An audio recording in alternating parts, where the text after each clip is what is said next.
Cropping Up Stockers, it's Zach the Stock Cropper coming to you on Friday, July, I think the 23rd. I got a new Blazer herbicide hat I'm pretty stoked about. More on that later. A lot to catch you up on. A lot of things been happening over the last 2 weeks. Let's get after it. So the first thing to hit today is our field day. We announced it a couple days ago on Twitter and Facebooks and LinkedIn and social medias. And we're going with August 27th, which is a Saturday. We're going to be kicking it off at 10 o'clock in the morning, just outside of Buffalo Center, Iowa here. And I'm going to flash up the official invite so you can see the address and all that jazz. But I'm really looking forward to it. We've already got a lot of interest. A lot of people have reached out wanting to come see all of the different things that we have. I'm going to try to touch on a lot of them to kind of wet your whistle in today's video to show you all the stuff that we're going to have for people to take a look at here. But August 27th, Saturday morning, I'm really thrilled to be able to get back Dr. Ricardo Salvador from the Union of Concerned Scientists. He's an old college professor of mine that's moved on to far bigger and better things out in Washington, D.C. He was supposed to be here last year, had a family emergency, wasn't able to make it, but he's good enough to agree to come out and be the keynote speaker. So we'll have him. We'll have a whole host of other folks like Jason Mock, Joe Bassett from Dawn.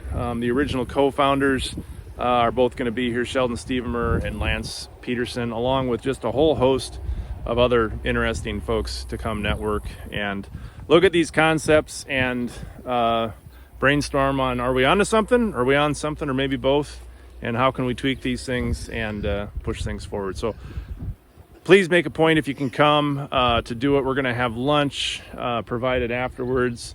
I'll have more details on that in an upcoming video, but looking forward to seeing everyone there August 27th, 10 a.m. So moving the barns here.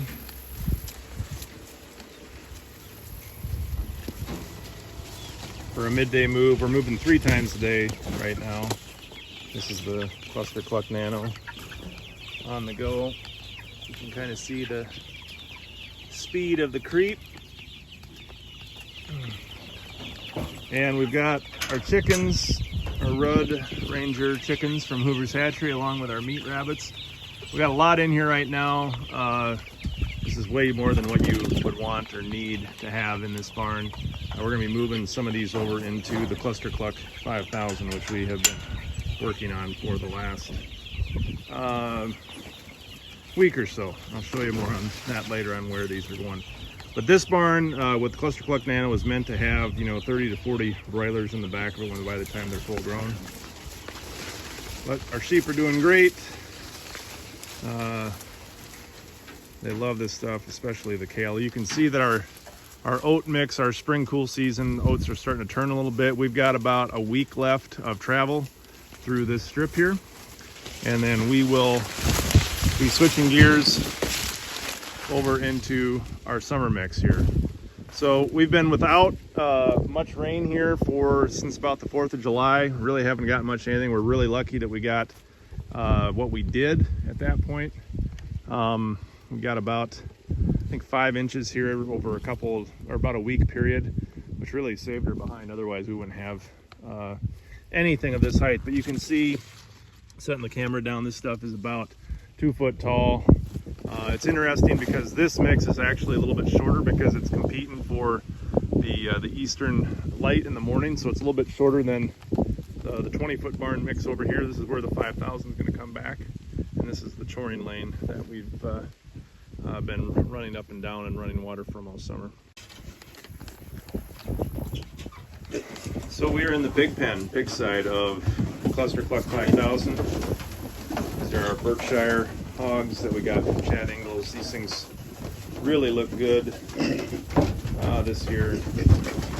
We had one that was doing a little rough, so we gave it a shot of some antibiotic here to perk it up. It was getting kind of gant and skinny looking, but seems to be doing a lot better now. Our sheep, we just moved. They're out front grazing here. So we've been moving, like I said, the barn 3 times a day, usually first thing in the morning, at noon, and then at night.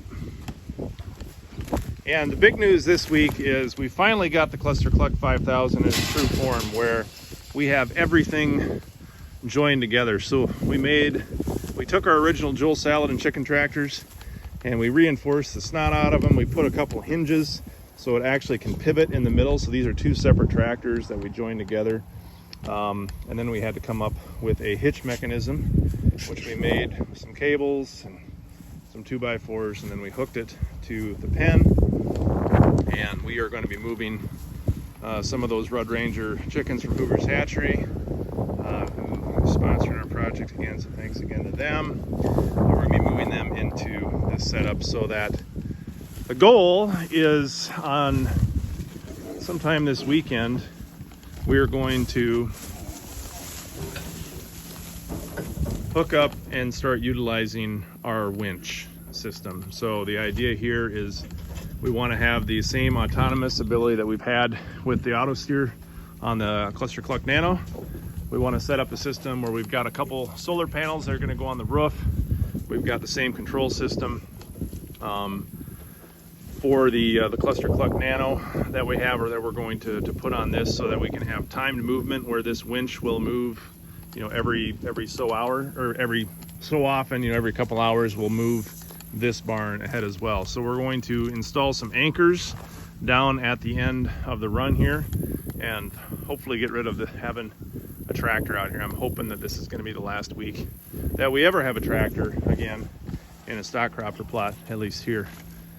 So we finally have the wagon train all hooked up. Before, we were having to move those chicken tractors by hand. It's a million times easier to have everything under a power unit, and I'm hoping for next week's video we're going to be able to show you that. So I'm walking now in the wake of the Cluster Cluck 5000. So you can see it's all the way down there. Walking back to the original start of the run. We're not getting a ton of regrowth this year because we haven't really caught a rain. The annual ryegrass in the mix, there's some of it coming, and we've got some of this rapeseed that's coming back. But I think what I'm going to end up doing is coming in here and likely drilling some additional sorghum Sudan grass, possibly tomorrow morning, because we're supposed to maybe catch some rain tomorrow night. That'd be awesome to get it started. This is a spot where the barn sat the last time it rained. I guess that's the way to tell, because the pigs made a wallow right there. You can see, though, back to the start here, that we're getting some regrowth, but not enough if we want to come back and be hitting this on the 1st of September is when we would be due back at this point. So I think I'm going to come in and try to knock a little bit more seed into these strips so that we can keep going in September strong.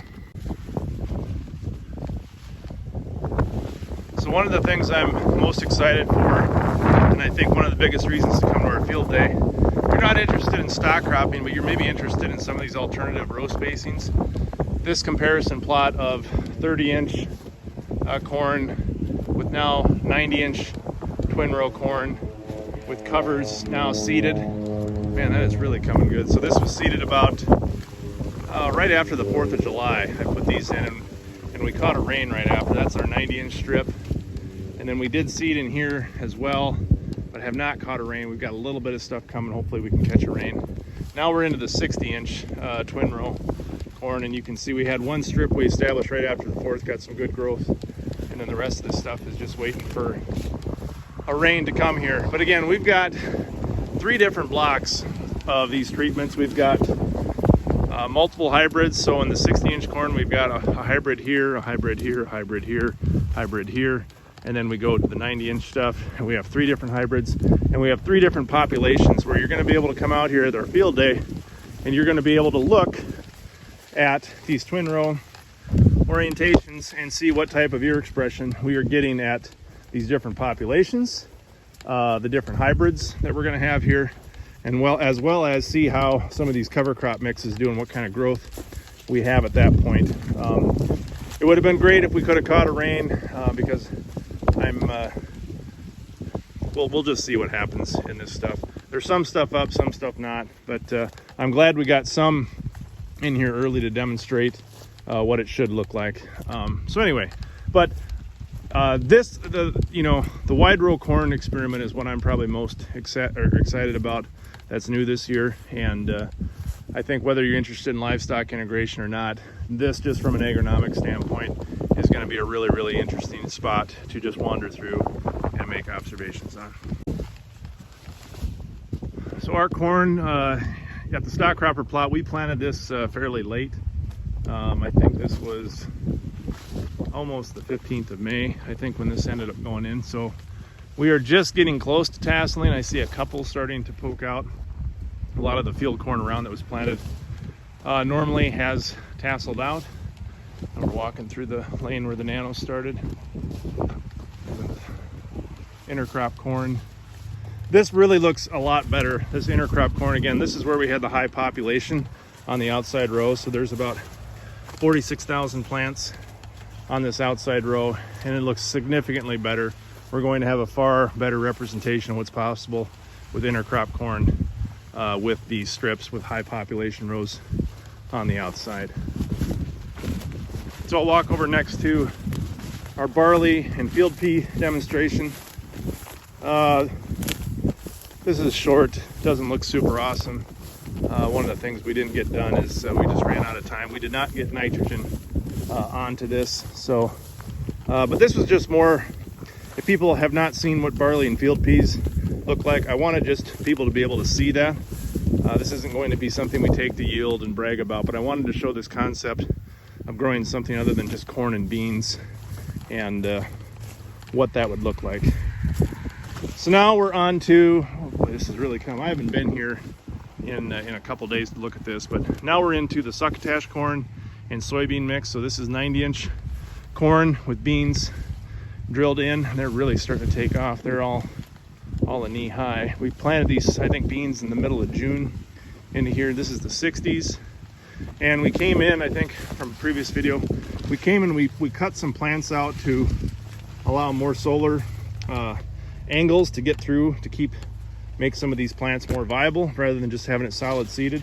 So the idea was we wanted to get our final population of corn down to about 10 to 12,000 plants per acre, and then see what we can get from a contribution from the beans in between. We're going to get a lot of flex out of these.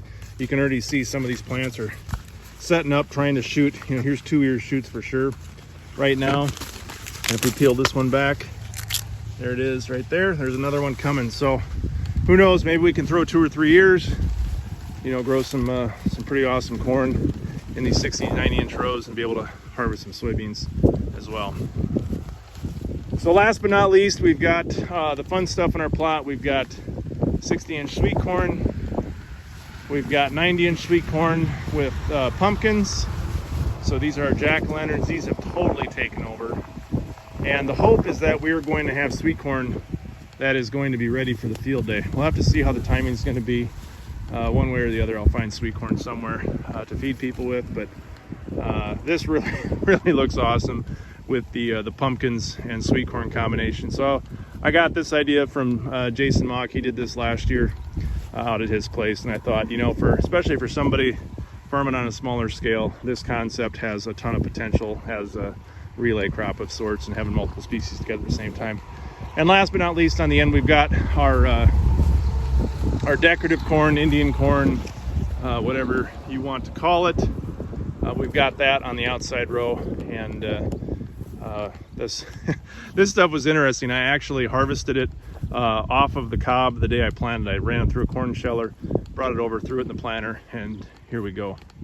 So, but we've got mini jack pumpkins planted in between here as well.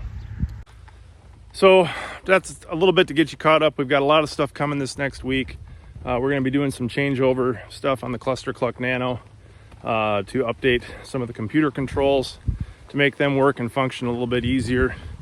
And then we're going to be, like I said, installing all of the automation stuff onto the Cluster Cluck 5000. And we're looking forward. I mean, the goal right now, the Cluster Cluck Nano has been functioning autonomously. It's been working well. We've had to figure out some tweaks on, we have had some chickens and rabbits get out, but we've made some amendments here in the last couple days that has stopped that from occurring. So, part of this whole deal is throwing this crazy shit out there and seeing what breaks. and then adapt to it. And you know, we're getting better and smarter at this every year, every day, and I'm excited for, you know, what that's going to mean for the barns that we're going to produce in the future here. So an update on the barns, the construction process. We've got Jason Mock's barns nearing completion out in Milwaukee, and I will be likely delivering them out to him sometime in the next 10 days to get them working on his farm out there. If they work well, I'm hoping that we can do some more construction this fall for folks. We have a lot of folks that are interested in barns right now. But we need to, like I've said in the past, I don't want to send stuff out until we're 100% confident that we have a suitable product that's going to work well for folks. But we've gained a lot already this summer, and things are working well. And I'm just excited to get some of this stuff fleshed out, moving ahead in the future. So I think that's it for this week. Want to just get everybody briefly up to speed on where we're at. You know, main thing for this week is to RSVP to our field day. If you've been digging this project, we put a ton of work into this site this year, much more than we've done any other year so far. We're going to have multiple autonomous demonstrations on the barns. We've got all these crazy agronomy concepts that we've set up for people to come look at. So if you've been following from a distance, gas has gone down in price. Get your ass in the seat, drive to beautiful Buffalo Center, Iowa. There's accommodations within 20 miles of here, Forest City, Blue Earth, Albert Lea, Minnesota, all close if you need a place to stay. But very much looking forward to seeing people. Ricardo Salvador coming, all the folks I mentioned before. It's going to be a really, really great morning and early afternoon. So look forward to seeing folks. RSVP in the Eventbrite that I'm going to flash across the bottom of the screen. And we look forward to seeing you there. Thanks for watching.